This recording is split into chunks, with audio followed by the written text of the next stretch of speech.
અમે સંન્યાસ આશ્રમ પરદેશ્વર મહાદેવ ધર્મમાં બીજો વર્ષ આજે હનુમાન જન્મોત્સવનો ભંડારો તથા સવારના ભાગમાં અમે સુંદરકાંડના પાઠનું આયોજન કરેલું હતું અને ત્યારબાદ હનુમંત યજ્ઞનું આયોજન કરેલું હતું. તે યજ્ઞશાળામાં આહુતિ આપી હતી હનુમાનજીની.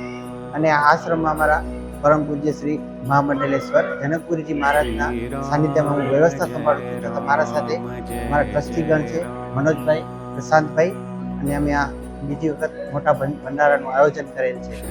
હનુમાન જન્મોત્સવના જે મહાન મોટા ભંડારાનું જે અમે આયોજન કર્યું તેનો મુખ્ય ઉદ્દેશ્ય શું છે કે માણસો ધર્મ અને આપણી સંસ્કૃતિથી જોડાયેલા રહે અને વધુમાં વધુ વ્યક્તિઓ, આપણા જનતા અને જે લોકો છે એ બધા મંદિરે આવતા થાય અને વધારેમાં વધારે ભક્તિભાવમાં જોડાયેલા રહે.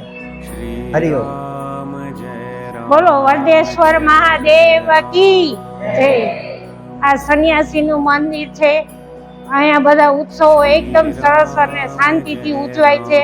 આખો એરિયો બધા ભાગ લે છે અને હરિદ્વારની ટ્રસ્ટીનું આ નીચેનું મંદિર છે. અહીંયા આજુબાજુ વાળા ભક્તો ખૂબ જ આનો લાભ લે છે અને ખૂબ જ આનંદ આવે છે.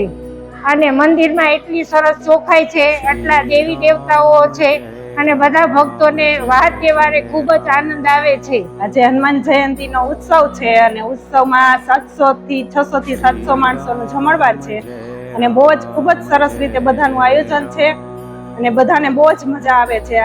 દર વખતે અહીંયા કંઈ ને કંઈ એવા ઉત્સવ થતા હોય છે અને બધા લાભ લેતા હોય છે.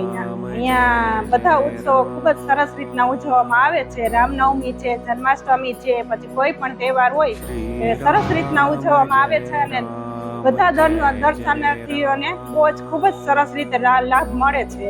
બોલો વરદેશ્વર મહાદેવની જય.